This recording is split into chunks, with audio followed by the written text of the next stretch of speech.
Assalamualaikum warahmatullahi wabarakatuh. Bismillahirrahmanirrahim. Alhamdulillahirabbil alamin. Wassalatu wassalamu ala asyrafil anbiya'i wal mursalin wa ala alihi wa sahbihi ajmain. Asyhadu an la ilaha illallah wa asyhadu anna Muhammadan abduhu wa rasuluh. Allahumma shalli ala Muhammad wa ala ali Muhammad kama shallaita ala Ibrahim wa ala ali Ibrahim fil alamina innaka hamidum majid. Alhamdulillah, dengan izin Allah kita hadir. Terima kasih bapak-bapak sudah hadir lebih banyak dari biasanya, karena ini hari libur ya. Ya, karena hari libur bapak-bapak relatif lebih banyak. Biasanya bapak-bapak satu baris nempel di kaca. Alhamdulillah sekarang bisa lebih banyak.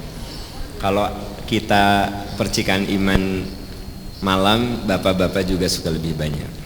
Tema kita hari ini, kita bahas tentang Al-Quran untuk mengingatkan sebuah peristiwa besar, peristiwa agung, sampai-sampai gunung tempat Nabi menerima wahyu pertama namanya Jabal Nur. Di Jabal Nur itu ada satu gua kecil namanya Gua Hiro. Jabal itu gunung, nur itu cahaya. Artinya sebuah simbolik cahaya kebenaran itu awal pertamanya terpancar dari gua yang ada di gunung tersebut. Dulu gunung itu namanya bukan Jabal Nur, tapi ketika Nabi menerima wahyu, di situ kemudian orang-orang memberi namanya Jabal Nur, gunung yang memancarkan cahaya. Itu hanya nama saja. Bisi anda teka Mekah, mana kok nggak bercahaya? Itu hanya nama, ya. Si Pak Ama dusta gitu. Katanya gunung bercahaya. Aku waktu umroh pas aku lihat sana nggak ada cahaya. Ya saya bilang itu mah bahasa simbolik, majazi, kiasan. Saking pentingnya itu tempat, karena dari situlah ya tersebar ajaran Islam yang merupakan rahmat untuk seluruh umat manusia ke muka bumi ini. Ayat yang menjelaskan bahwa di bulan Ramadan lah Al-Quran diturunkan, walaupun ibu bapak sudah tahu, saya cuma ingin tegaskan saja, itu di Al-Baqarah 185. A'udzubillahi minasyaitonirrajim. Syahrul Ramadan alladzi unzila fihil Qur'an hudal linnas wa bayyinatin minal huda wal furqan. Al-Baqarah 185. Syahrul Ramadan, di bulan Ramadan lah. Di mana di bulan Ramadan itu diturunkan Al-Qur'an, hudal linnas. Quran itu petunjuk bagi seluruh manusia. Wa bayyinatin minal huda, dan Quran itu menjadi sumber inspirasi, wal furqan, dan dengan Quran itu kamu bisa membedakan mana benar, mana salah, mana halal, mana haram, mana yang meragukan, mana yang meyakinkan. Makanya ada kata Al-Furqan. Surat apa tuh? Al-Baqarah 185. Hudal linnas, petunjuk bagi manusia, wa bayyinati minal huda wal furqan, petunjuk dan menjadi sumber pencerahan, wal furqan, dan dengan Al-Quran itu kamu bisa membedakan yang benar dan yang salah, yang adil dan yang zolim, ya, yang meragukan dan yang meyakinkan. Nah, itu ayat yang menjelaskan bahwa memang Quran itu turun di bulan Ramadan. Sehingga Ramadan disebut juga dengan Syahrul Quran, bulan diturunkannya Al-Quran. Nah, Quran itu kalau diumpamakan seperti peta, Pak. Kalau kita berada di satu tempat, tempat itu asing bagi kita, maka yang membantu supaya kita tidak tersesat di jalan itu adalah peta. Kalau sekarang mah Google Map, ya, dan budak ayeuna mah teu apalin peta atuh. Coba buka peta, peta Google Map, ketemu.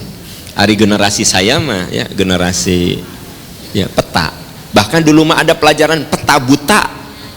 Ada yang ngalamin pelajaran peta buta, poek tasi peta teh. Kudu ditulisan Bandung, Ciamis, Nuriat mah gunung tah, gunung naonna. Nu inget dengan Tangkuban Parahu. Kan gunung. Jadi dulu mah saya masih ngalamin, mungkin generasi saya, pelajaran peta buta.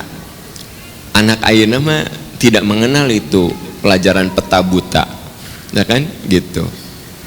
Bahkan kalau disebut peta teh rada belum connect gitu kan. Kalau disebut Google Map lah langsung, jangan bilang peta, Maps ya, Google Maps. Nah, kebayang nggak bapak berada di satu daerah, bapak itu nggak mengenali daerah itu, anggaplah itu sebuah belantara bagi bapak, maka bapak akan mudah menemukan di mana alun-alun, di mana stasiun, di mana restoran, di mana mall, ketika bapak dan ibu punya peta, ya nggak sih?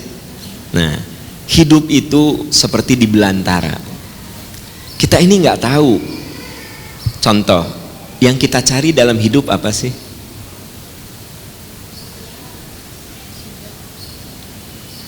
Yang kita cari dalam hidup apa sih? Tuh kan beda-beda. Surga, kesehatan, ya, suami, kan gitu. Ayah di belah itu suami. Gitu. Apa yang Anda cari dalam hidup? Apa yang saya cari dalam hidup?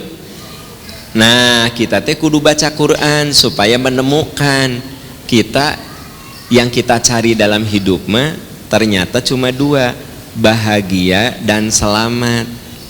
Saya bisa jawab bahagia dan selamat dari Quran, bahwa yang kita cari dalam hidup mah bahagia dan selamat sebenarnya. Sebab kalau kita selamat dunia akhirat pasti surga dapat.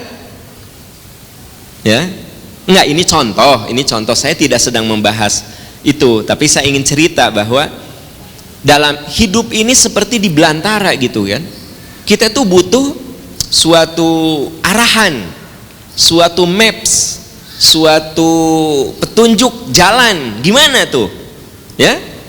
Di mana manusianya punya keterbatasan gitu loh. Yang aku cari dalam hidup apa sih? Bu, yang sudah berumah tangga, yang Anda cari dalam rumah tangga apa sih? Jadi mun Anda nggak bahagia dalam rumah tangga berarti gagal. Etong seserian Jawa berarti gagal. Ya. Yang Bapak cari di kantor apa?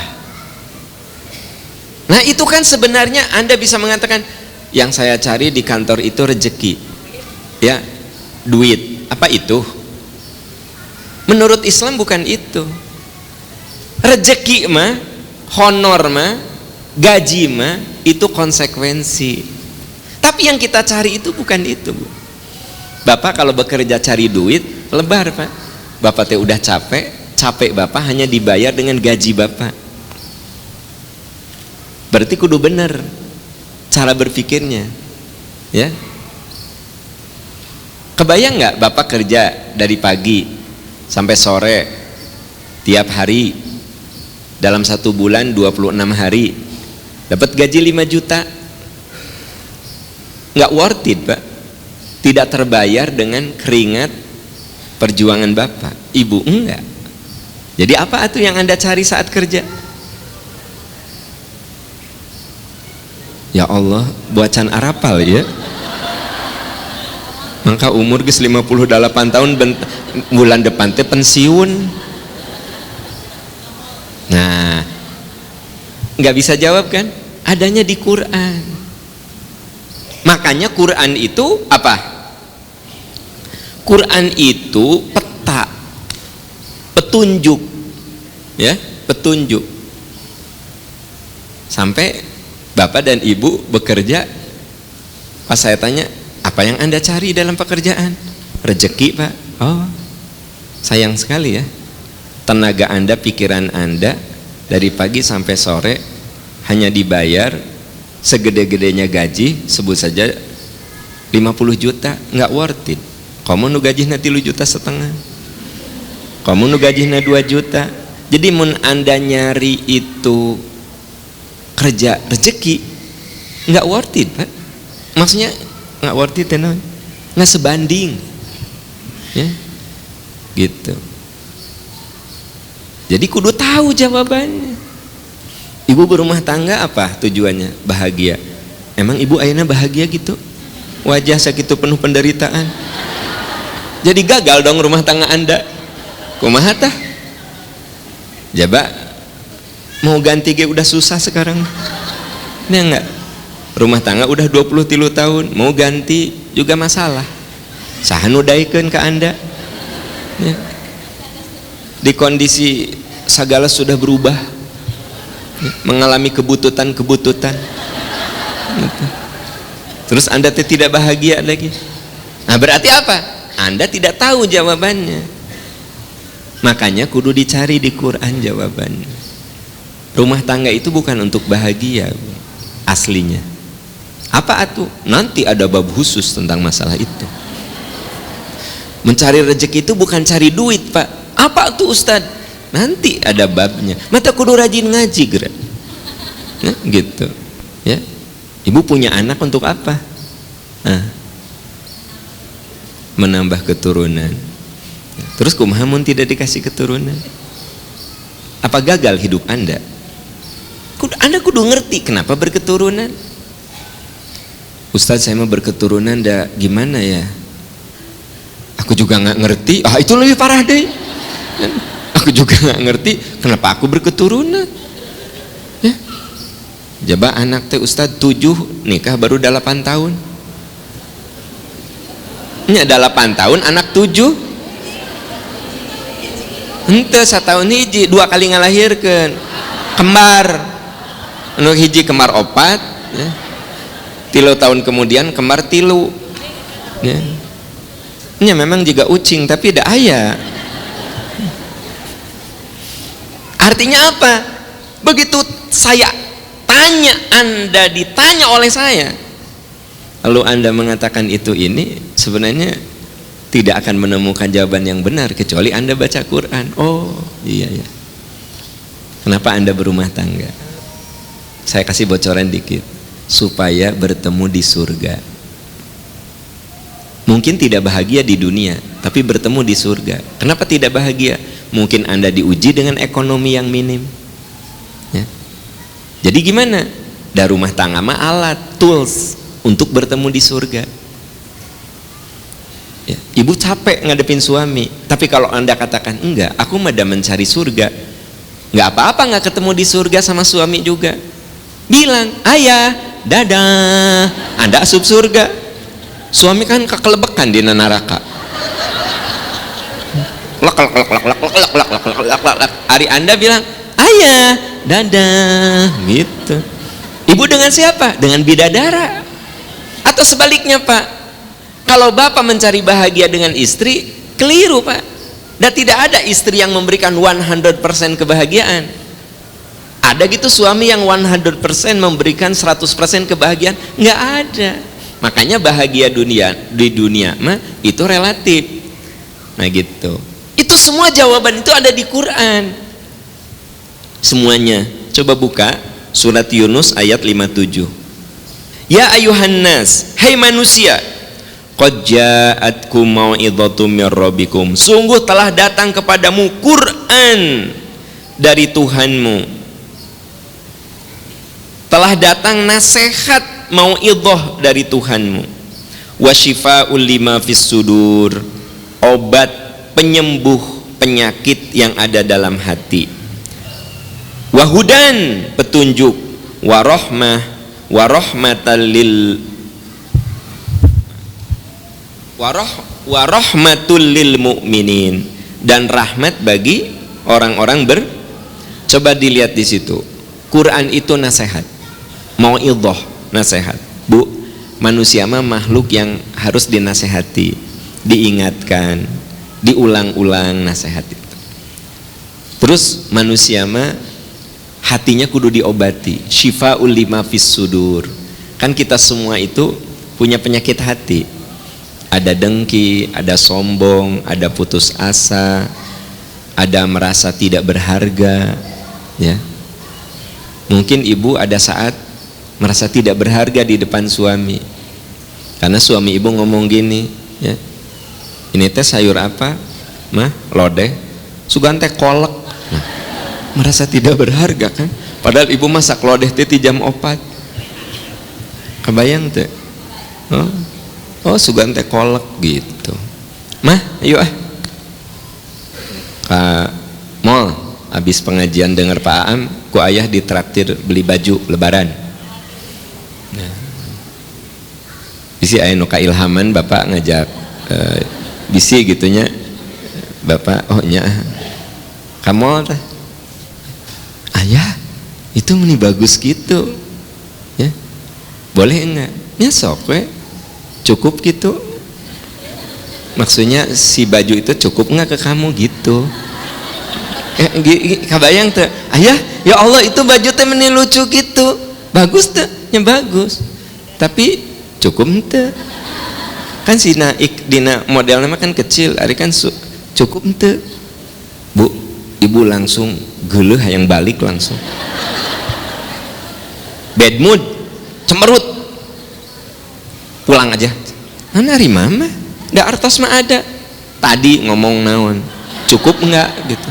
Iya kan aku cuma nanya cukup enggak? Tak baju teh asa kecil gitu. Suami ibu salah teh ngomong gitu. Kan ibu lagi sensitif. Nanti kudu dinasehatan ku Quran. Jadi Quran itu nasihat. Ada tiba-tiba kita teh sensitif gitu loh. Ya, suami mah baik sama anda. Ayo mah beli baju. Ih ayah lucu. Cukup gitu, gitu nanya. Ya nanya. Cukup gitu, maksudnya eta baju cukup gitu, inceleb gitu kan, kasinggung. Nah berarti ibu teh hatena rapuh, ya gitu. Suami pulang dari kantor, wajar lah istri nanya gini, ayah kan pulangnya jam 7, biasanya jam 5, jam genep maghrib, ayah dari kantor jam berapa? Teu kudu nanya emang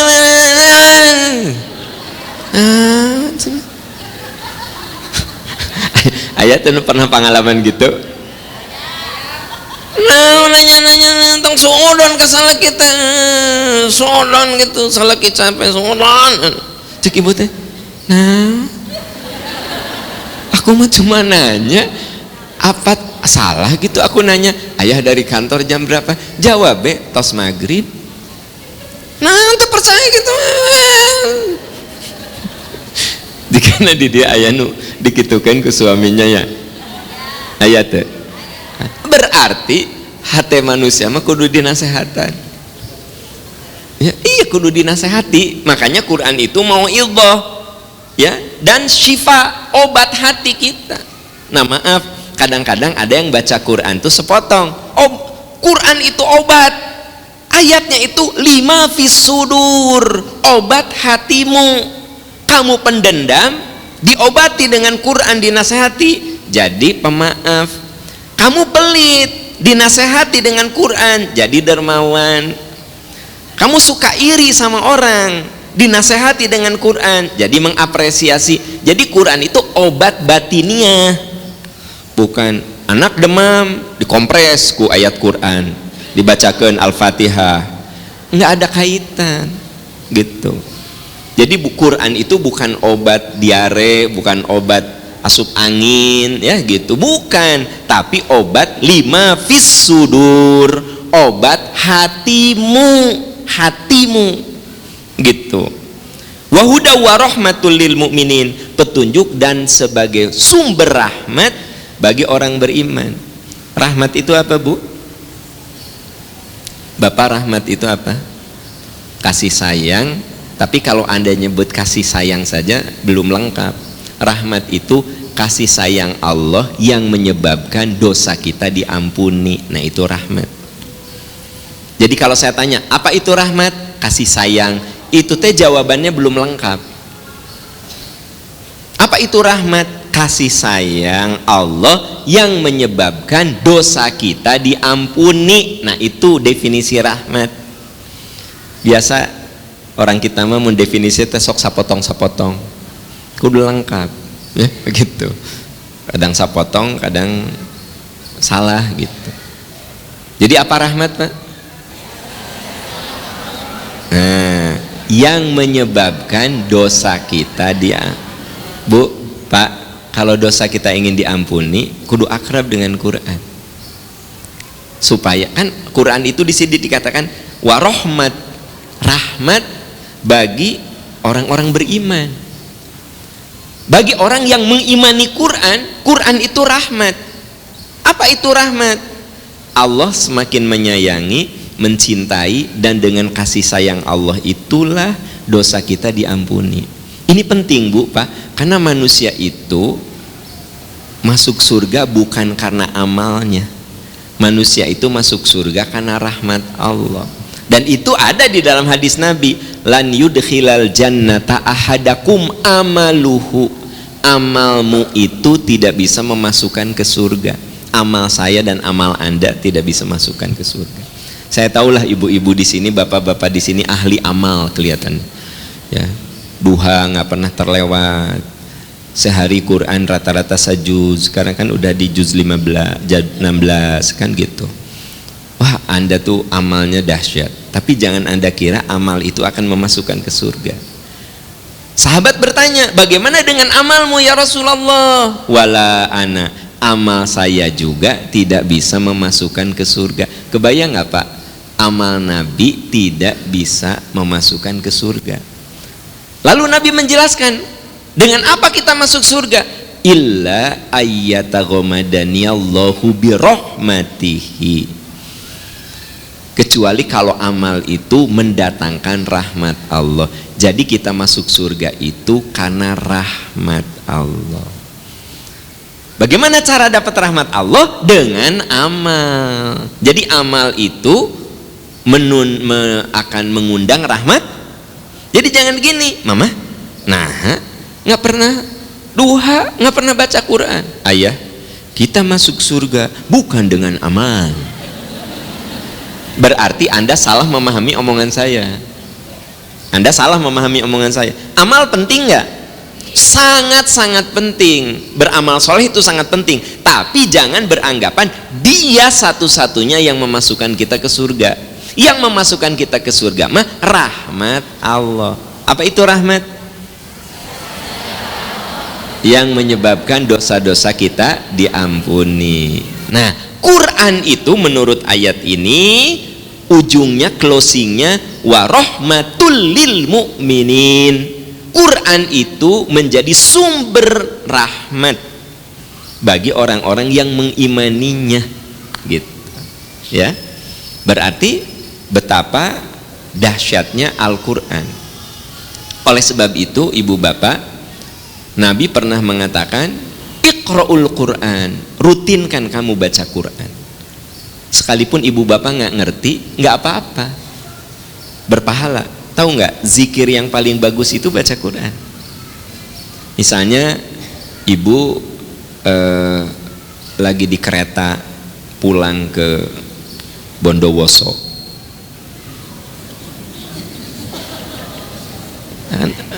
Bondowoso kan jauh, Bu, di jalan tuh ya tadarus ibu tuh, itu teh zikir terbaik. Aku tahu ibu mah bukan tadarus, Netflix ya, Netflix. Tadarus gitu. Kalau pagi-pagi Anda zikir pagi, sore zikir sore. Kalau udah tamat zikir pagi dan zikir sore, zikir berikutnya adalah baca Quran. Kata Nabi, Iqra'ul Quran, sok kamu baca Quran. Sekalipun Anda nggak ngerti, nggak apa-apa. Dan setiap huruf yang kita baca itu berpahala. Fa innahu ya'ti yaumal qiyamati syafi'an li ashabihi. Karena bacaan Quran itu akan menjadi penolong bagi yang membacanya, gitu ya. Tapi paham, saya mah belum lancar, nggak apa-apa, sebisanya saja ya. Kenapa? Karena bagi orang yang belum lancar tapi berjuang, baginya dua pahala. Walladzi yaqra'uhu, orang yang membaca wa yata'ta, yata'ta itu terbata-bata, masih banyak yang salah bacaannya, falahu ajron, baginya 2 pahala. Nggak apa-apa, ya. Salah juga karena masih belajar. Syukur-syukur nanti dibimbing, ada yang bimbing gitu, ya. Baca aja terus. Bahkan saya terkagum-kagum, ada seorang bapak usianya 67, Pak, umroh dengan saya. Ustadz, saya mah baru insaf usia 65. Ya, bapak-bapak mah alhamdulillah ya, di usia 30 tos arinsaf nih. Ada yang insaf nanti usia 65 umroh sama saya. Itu Bu, Qur'annya udah lecek. Terus berbisik, Ustadz, saya mah nggak bisa baca Quran. Jadi yang saya baca itu Latinnya, Quran yang dilatinkan. Jadi alhamdulillah tuh bukan lihat Arabnya, tapi Latinnya. Jadi kan ada Quran yang ada tulisan Latinnya. Ustadz, bacaan Quran saya sah nggak? Bapak tuh dapat pahala 2 kali lipat. Di usia Bapak sekarang 67, Bapak berjuang itu.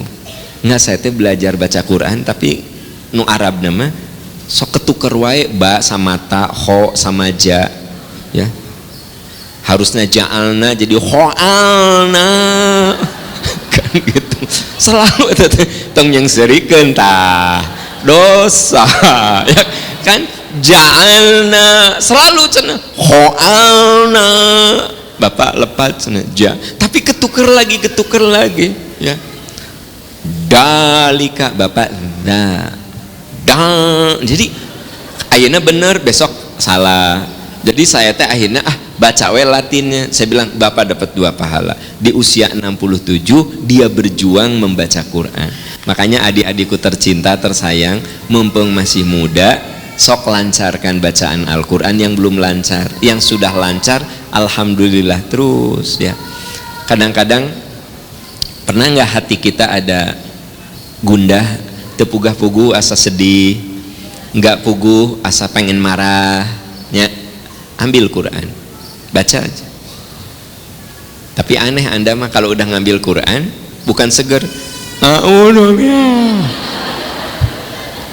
aneh kan auzubillah teh kan aku berlindung kepada Allah dari setan yang iya mah setan teh ngagabrug. Jadi bukannya lari ya kan, buktinya apa? Hanya jadi tunduk gitu. Nah gitu. Tadi mah cenghar. Jadi awalnya mah mata teh cenghar kan gitu. Maca Quran mumpung mata cenghar.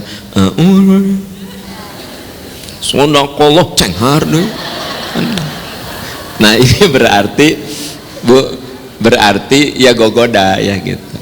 Nah makanya katanya ciri orang yang setannya itu banyak, baca Quran teh hoream. Ini asli lah. Punten ya Bu, orang yang kena sihir itu biasanya istrinya maca teh, udah apa sih? Jadi marah-marah gitu. Jadi lamun suami Anda bilang, udah atuh mah maca Quran wae, ta eta teh kena sihir jigana. Jigana kena sihir. Ya? Gitu. Nah, bisa kena sihir, bisa memang bacaan ibu nangarudetkeun gitu. Tapi kudu dipelajari dulu, bisi mama udah, maksudnya rudet kau bacaan teh salah. Berarti ibu eta mah nu kudu belajar lagi. Tapi bacaan ibu udah benar, tapi suami mah liur ayah liur kalau Anda baca Quran teh. Nah, karena memang setan itu tidak suka kepada orang yang baca Quran, dan setan akan menjauh ketika Quran itu dibacakan. Nah sekarang kita perlu membahas bagaimana cara menyikapi Quran ya. Tadi teh baru pengantar ya Bu ya. Sekarang bagaimana cara menyikapi Quran. 1. Al-imanu bil Quran, itu yang pertama.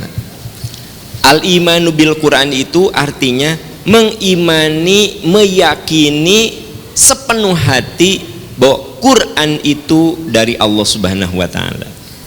Quran itu tidak ada campur tangan manusia. 100% kata per kata, kalimat per kalimat itu dari Allah Subhanahu wa taala. Itu yang disebut dengan al-imanu bil Quran, mengimani Al-Quran ya. Coba Bapak Ibu bisa lihat surat An-Nisa 136 ya. 136 surat An-Nisa. A'udzubillahi minasyaitonirrajim. Ya ayyuhalladzina amanu, hai orang yang beriman, aminu billahi wa rasulih, berimanlah kamu sekalian kepada Allah dan Rasulnya, wal kitabilladzi nazzala ala rasulih, dan kepada kitab yang diturunkan kepada Rasulnya, yaitu Al-Quran. Wal kitabilladzi anzala min qablu, dan hendaklah kamu mengimani kitab yang turun sebelum Al-Quran. Makanya kalau bicara toleransi, ibu bapak, kita mah tidak sempurna iman kalau tidak mengimani Injil, mengimani Zabur, mengimani Taurat. Jadi kita ini iman kepada Injil, iman kepada Zabur, iman kepada Taurat.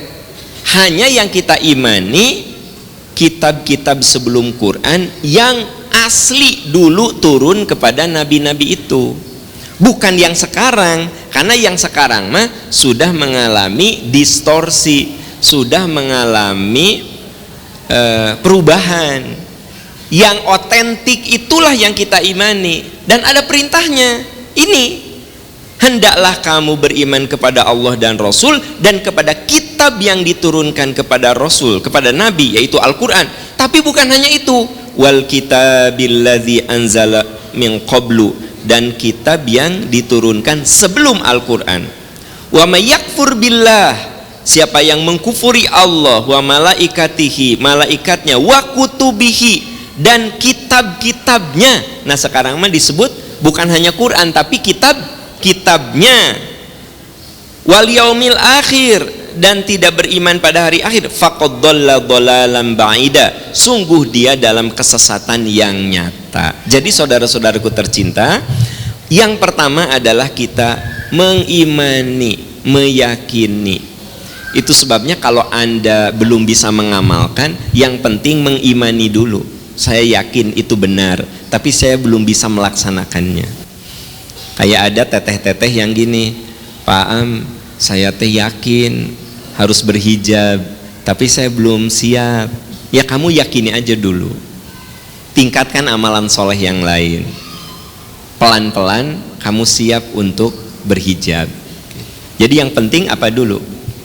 Mengimani dulu. Iman dulu, saya yakin ini perintah dari Allah. Imani.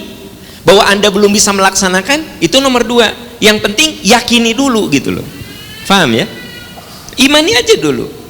Nah, urusan nanti bisa mengamalkan atau tidak, nanti ada tahapan-tahapan keimanan berikutnya. Makanya saya tidak pernah mempersoalkan orang kok suka ngaji tapi hijabnya pas begitu bubar dicopot. Ini bubar tah, pas di halaman teh langsung. Ada yang gini, Pak Am, tegur atuh, nggak usah. Ku mau ngaji dengernya juga udah alhamdulillah. Emang Anda langsung solehah gini? Enggak, dulu kan Anda parah juga. Gitu. Jadi semua itu by proses, ya. Ya. Jadi yang penting imani. Kamu belum bisa melaksanakan, imani aja dulu gitu loh. Nah gitu. Karena kewajiban kita, sikap kita terhadap Al-Quran itu al-iman. Di sini dikatakan hendaklah kamu beriman kepada Allah dan Rasul serta kitab yang Allah turunkan kepada Rasulnya, yaitu Al-Quran. Yang kedua, ta'allumul Quran, mempelajari Al-Quran. Jadi yang pertama, al-imanu bil Quran, mengimani Quran. Yang kedua, ta'allumul Quran, mempelajari Al-Quran. Ya. Itu tahapan kedua, mempelajari Al-Quran. Jadi diimani, terus dipelajari. Nah, memang mempelajari Quran itu levelnya macam-macam. Ada yang level qiraah, baru belajar baca. Itu qiraah. Qiraah itu belajar membaca Quran, qiraah namanya. Atau membaca Quran tapi masih banyak yang salahnya, itu qiraah. Level berikutnya tilawah. Tilawah itu membaca Quran dan sudah benar bacaannya. Makanya disebut musabaqah tilawatil. Kenapa disebut musabaqah tilawah? Karena yang ikutnya yang udah jago-jago. Ari nu masih belajar mah musabaqah qiraah. Ya kan? Eta mah level RT, RW ya taruna karya. Nah gitu. Ari level ibu bapak mah udah tilawah tuh. Kelihatan kan gitu. Jadi tilawah itu membaca Quran dan sudah benar bacaannya. Makanya ada ayat warattilil Qur'ana tartila, baca Quran secara tartil, secara tilawah gitu. Ya. Nah, kalau Anda udah bisa baca, untuk naik ke tilawah grade-nya itu maka namanya tahsin. Tahsin itu proses dari qiraah ke tilawah. Itu namanya tahsin. Tahsin itu memperbaiki bacaan. Apa Bu tahsin? Misalnya panjang pendeknya dibenerin, makhorijul hurufnya dibenerin. Maka tahsin itu adalah ada mentor yang memperbaiki bacaan kita. Itu namanya tahsin. Jadi tahsin itu apa? Belajar memperbaiki bacaan Quran. Apa tahsin? Sebab sok aya nu salah. Bu, hari ibu belajar apa? Tahsin. Tahsin itu apa? Ustadz Ihsan. Eta mah guru tahsin. Anda mah mau nanya teh nanya apa? Jawaban apa? Bu, tahsin itu apa? Iya Ustadz Asep. Pertanyaannya kan tahsin itu apa? Dijawab Ustadz Asep. Tapi kalau gini, Bu, guru tahsinnya siapa? Ustadz Asep, Ustadz Ihsan, Ustadz Iwan. Ari tahsin apa? Ya begitulah Ustadz Asep. Nah, tapi kalau sudah dengar ngaji gini mah, oh tahsin itu proses belajar memperbaiki bacaan yang tadinya di level qiraah ke level tilawah. Nah, yang tertinggi namanya tadabur. Kalau tadabur mah membaca Quran dan berusaha memahami maknanya. Nah, kita ini sekarang sedang tadabur Quran karena setiap ayat dibahas. Jadi tadabur mah lebih kepada pemaknaan.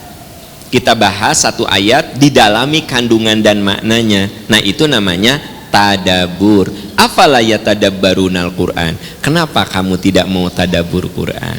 Jadi ibu bapak, kita di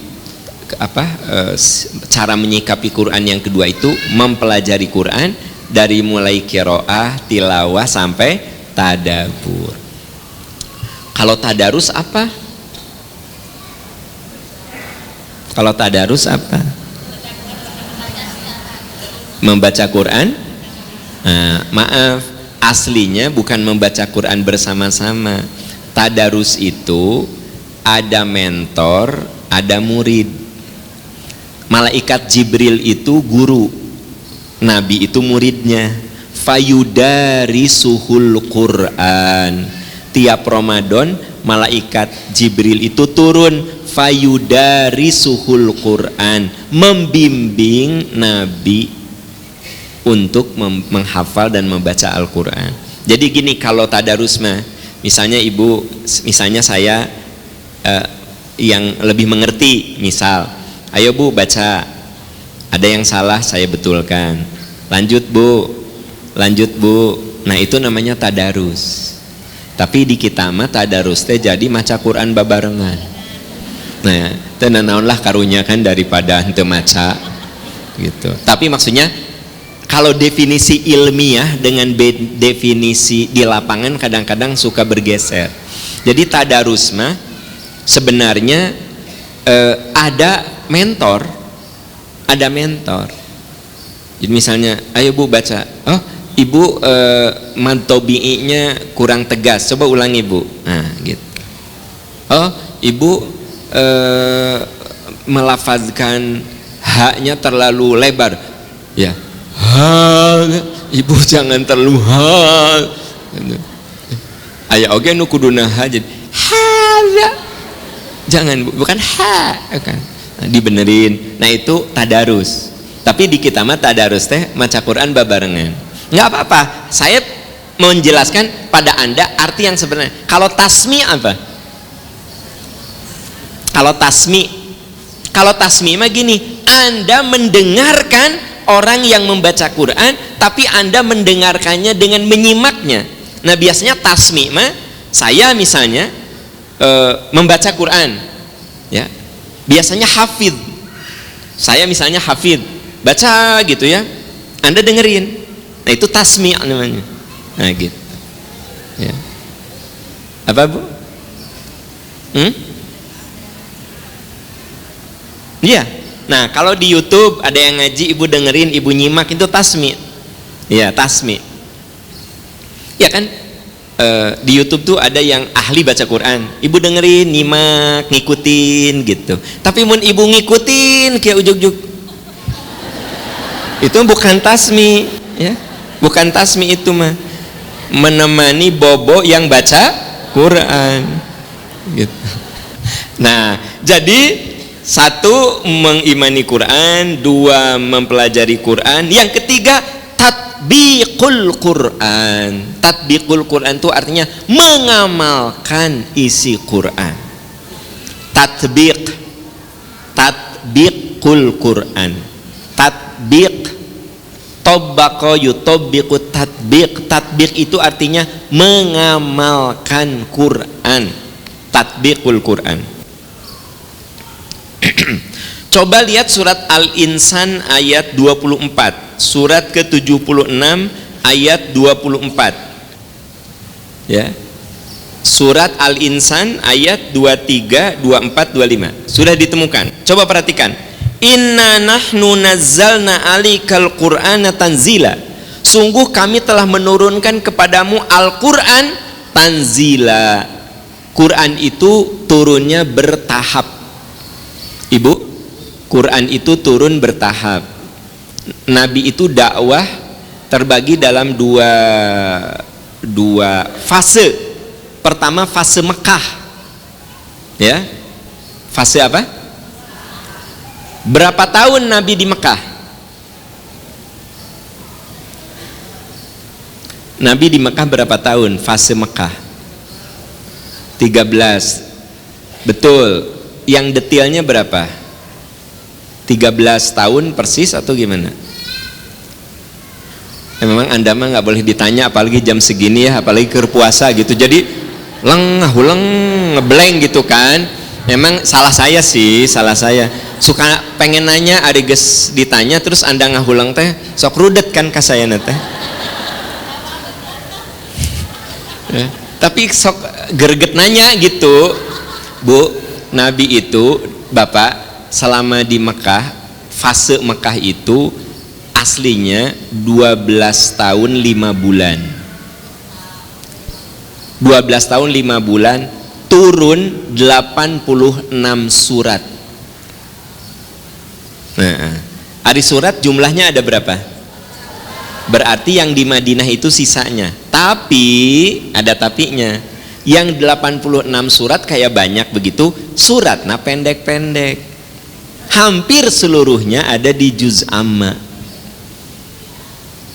Sementara di Madinah, ya 114 dikurangi berapa tadi? 86 berapa?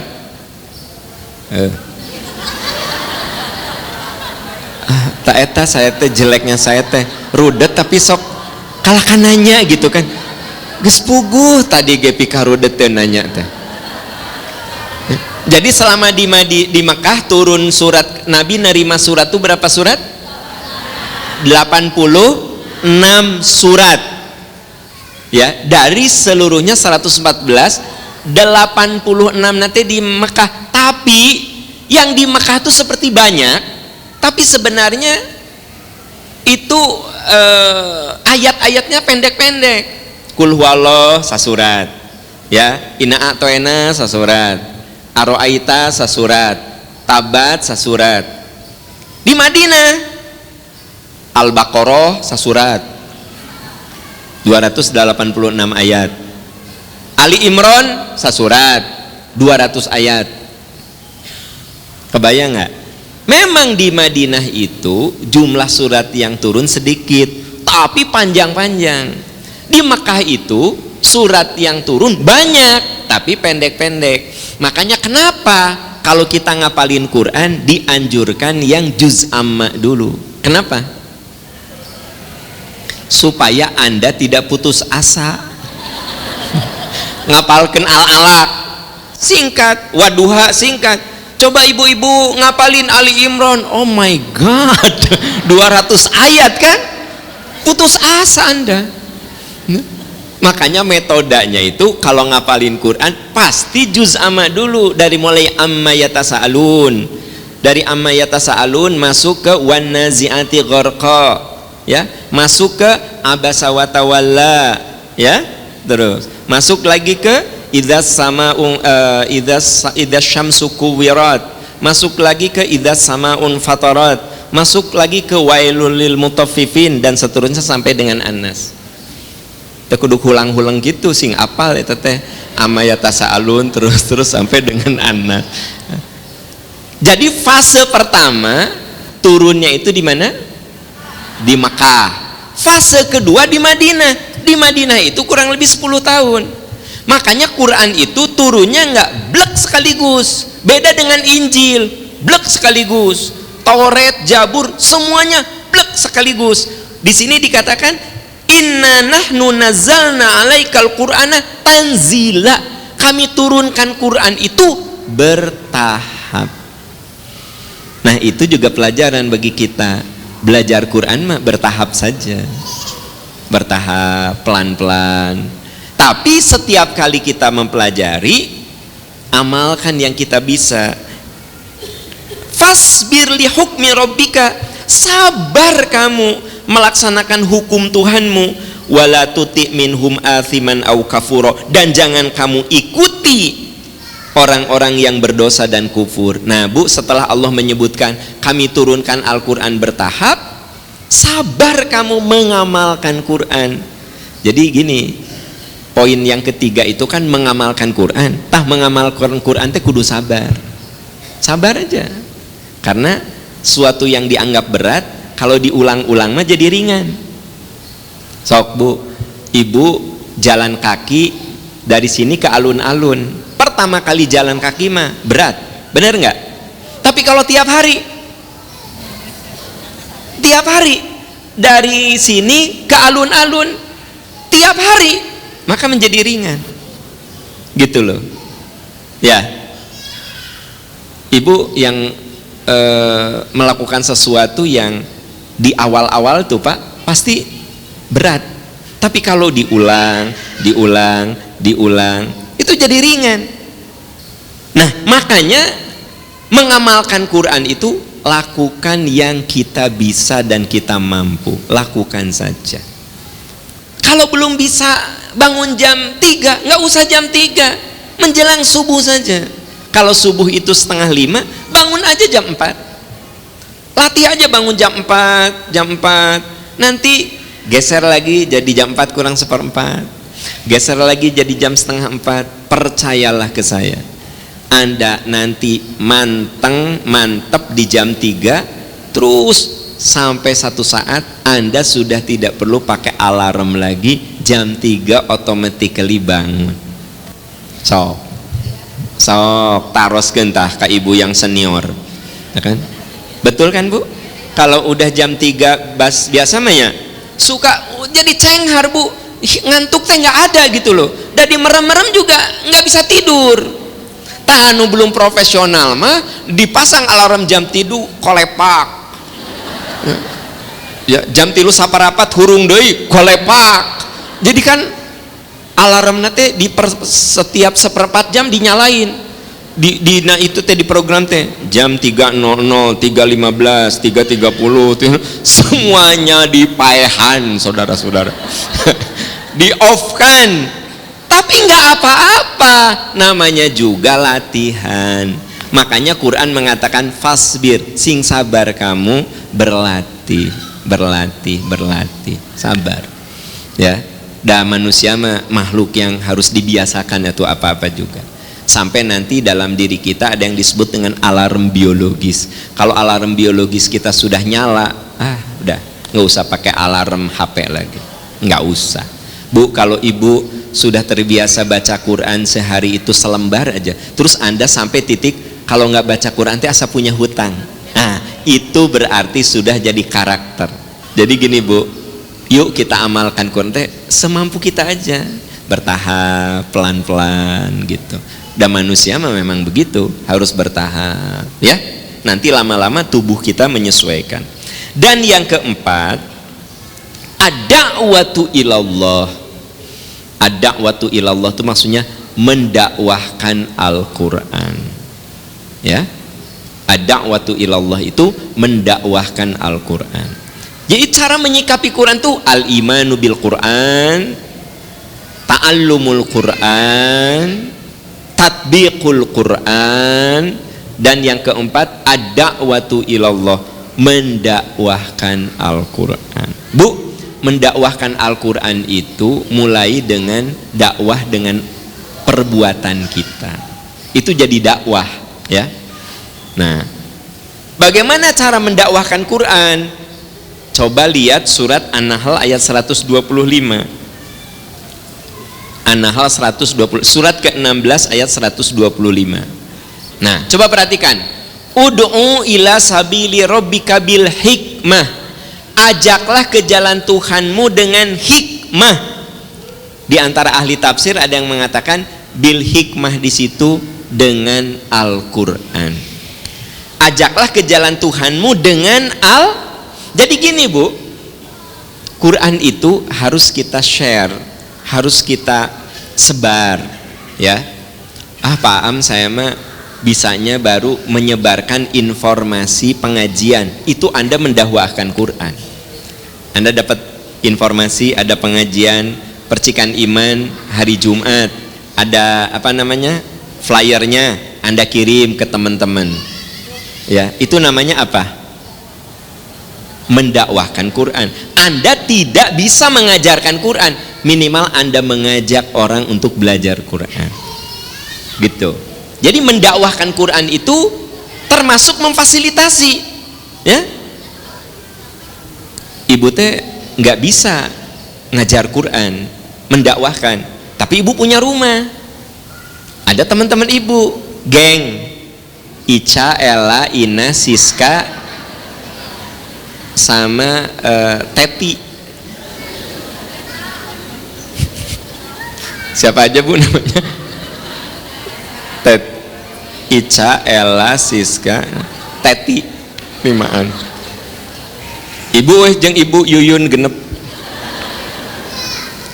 Ibu nggak bisa ngajarin Ibu Yuyun, nggak bisa ngajarin Eca, Ella, Siska dan Teti, nggak bisa. Anda nggak bisa. Cek Anda teh, yuk di rumah aku belajar Quran yuk, kita cari gurunya. Anda teh mendakwahkan Quran. Anda tidak mengajar, tapi Anda memfasilitasi ya. Siapa tuh guruna? Cari ustaz gini. Ari mana si Teti teh guru. Ya udah ku Teti atuh. Sarana nanti Anda gitu ya. Anda nggak bisa mengajarkan Quran, tapi Anda punya kendaraan, datang ke sini ke TSM dengerin ceramah, diajaklah teman-teman. Alhamdulillah kan Anda oleh suami diberi mobil besar yaitu elep. Naon ari Anda? Wah, elep. Teu elep ke bus beda bus yang elep teh. Anda masuk ngatur contoh saya, tong sok ngatur. Ya, Mama, hadiah mamanya anak-anak alhamdulillah udah bisa jadi sarjana, ku ayah dihadiahan mobil. Ayah mama nggak mau mobil kecil. Kenapa gitu? Kan mama teh punya teman 12 orang. Kalau mobil sedan nggak cukup. Kijang atuh mah mau cekap. Elep tah eta. Elep.